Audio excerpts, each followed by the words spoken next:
दोस्तों मेरे पास रोज़ phone call आ रही हैं कि निर्माण हमने मैप सैंक्शन करा के कराया लेकिन बहुत ज़्यादा हो गया है और सेटबैक काफ़ी कवर कर लिए है, रियर सेटबैक काफ़ी कवर कर लिए है और एफआईआर भी बढ़ चुका है, तो हम क्या कर सकते हैं। मैंने कई वीडियो में बताया था कि प्लॉट के अकॉर्डिंग जितना बड़ा प्लॉट है आपके उसके अकॉर्डिंग ही एफआईआर होता है और एफआईआर की एक टेबल मैंने दी थी कि प्लॉट के साइज के हिसाब से आपका कितना एफआईआर होना चाहिए।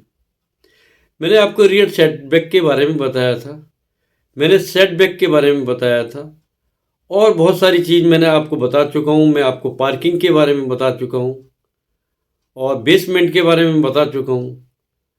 और आजकल काफ़ी लोग परेशान हैं कि उनका पुराना निर्माण था, कंस्ट्रक्शन था, पुराना घर था, उसके ऊपर एक मंजिल और बना ली है। क्या वह मंजिल बना सकते हैं या पुराना निर्माण था हमने हमने उसको तोड़ के दोबारा बना लिया है, तो जो पुराना घर था क्या वो वैलिड है? जी दोस्तों, वो वैलिड नहीं है। यदि पुराना घर था और उसमें कई कमरे थे या एक कमरा था, जितने भी थे, और आपने उसको डिमोलिश कर दिया, फिर उसको नए सिरे से बनाया, तो वो नए निर्माण के अंतर्गत आएगा, उसको पुराना निर्माण नहीं कहा जाएगा।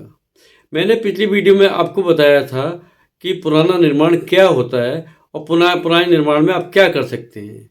दोस्तों पुराना निर्माण जो है, अगर बहुत पुराना निर्माण है, उसमें मैंने आपको बताया था आप छत बदल सकते हैं। उसके लिए भी आपको एक लिखित सूचना विभाग को देनी होती है, प्राधिकरण को देनी होगी, या जो आपके क्षेत्र में नगर निगम, नगर पालिका, नगर परिषद जो भी है उसमें आपको लिख के देना होता है।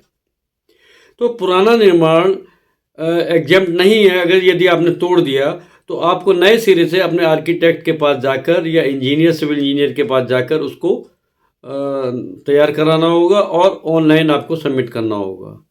जब आपका ऑनलाइन मैप सबमिट हो जाएगा, आपके पेपर्स ओनरशिप वगैरह के सब लगा दिए जाएंगे, फिर आपको ऑब्जेक्शन वगैरह देंगे वो लोग। अगर कोई ऑब्जेक्शन होगा तो देंगे, अगर नहीं होगा तो आपका नक्शा पास करने के लिए नियमानुसार जो विकास शुल्क होता है या लेबर सेस है और जो भी है सब डिवीजन चार्जेस है और जो भी चार्जेस होते हैं वो आपको डिमांड नोट के थ्रू बता दिए जाते हैं। डिमांड नोट के बाद आपको पैसा जमा करना होता है, उसका कुछ आपको समय दिया जाता है, 2-3 दिन 4 दिन का समय दिया जाता है। उस पैसे को आप जमा कराते हैं और उस पैसा जमा कराने के बाद ही जो आपका बिल्डिंग का नक्शा है, चाहे वो रेजिडेंशियल में चाहे कॉमर्शियल में, सबकी प्रक्रिया लगभग बराबर है, तो वो नक्शा फिर साइन करके दे दिया जाता है। इसके अलावा बहुत लोग सीलिंग के बारे में पूछते हैं। अगर सील कर दिया गया भवन को तो क्या हमारी सील खुल सकती है? दोस्तों सील ज़रूर खुल सकती है, लेकिन अगर आपके मकान में, दुकान में, बिल्डिंग में, होटल में अगर सील लगा दी गई है और सील के बाद आपने कंपाउंडिंग की एप्लीकेशन लगाई है और कंपाउंडिंग आपका नियमानुसार हो गया और इसमें डिवीज़न ज़्यादा नहीं है, थोड़ा बहुत है, तो उस दशा में सील खोल दी जाती है। अगर आप चाहते हैं कि मैं कंपाउंड ना कराऊँ, सीधे सील ऑर्डर के अगेंस्ट अपील में चला जाऊँ, तो ये बहुत मुश्किल होगा कि आपका जो है अपील में जाने के बाद कोई ऐसा ऑर्डर हो जाए कि सील खोलने का ऑर्डर हो जाए और हमारा जो प्राधिकरण का ऑर्डर होता है वो सेटिस्फाइड हो जाए, ये बहुत मुश्किल है। सील लगने के बाद सील खोलने का ऑर्डर बहुत ही मुश्किल से होता है, रेयर होता है, 1% ही होते हैं ऐसे ऑर्डर, और उसमें मेरिट होती है। मेरिट पर अगर केस है तो सील खोलने का ऑर्डर हो सकता है, अदरवाइज नहीं होगा जब तक आप कंपाउंड नहीं कराएंगे। क्योंकि कोर्ट भी ऑर्डर करती है कि एप्लीकेंट की, अपीलांट की एप्लीकेशन पर, कंपाउंडिंग एप्लीकेशन पर सुनकर उसका निस्तारण किया जाए और यदि कंपाउंड होता है फिर सील खोली जाए।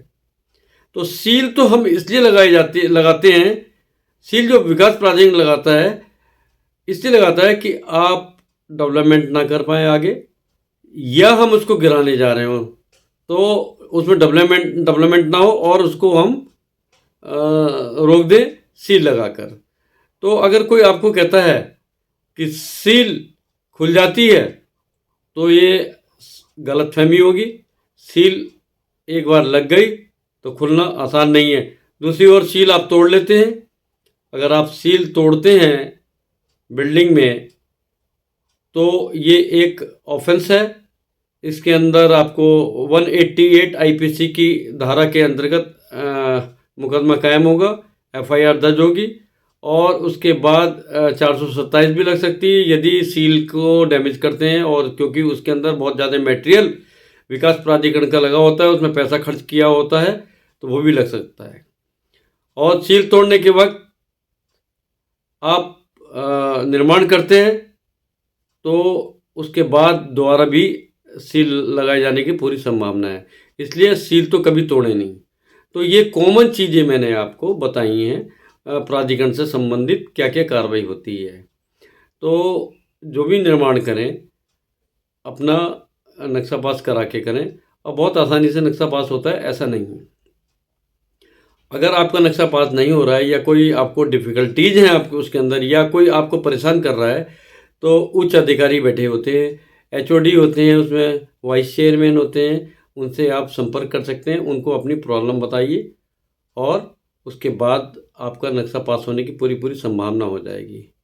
किसी को कोई भी पैसा वगैरह किसी नाम से मत दीजिएगा। लाइनिंग वर्क बहुत करते हैं, लाइनिंग वर्क के नाम से कि मैं नक्शा पास करा दूंगा, मत दीजिएगा पैसा, नहीं तो आपका पैसा डूब जाएगा। ऐसे काफ़ी केस दिन प्रतिदिन आते हैं। दोस्तों, ये वीडियो कैसा लगा? मैं गोपाल शर्मा मोटिवेशनल चैनल से आपके लिए ऐसी वीडियो बनाता रहता हूँ। और मेरा वीडियो अगर आपको अच्छा लगा है तो लाइक कीजिएगा, और जिन लोगों ने मेरे चैनल को सब्सक्राइब नहीं किया वो सब्सक्राइब करें और बेल आइकॉन के बटन को दबाएं, ताकि मेरी आगामी वीडियो के नोटिफिकेशन आपको मिलते रहें।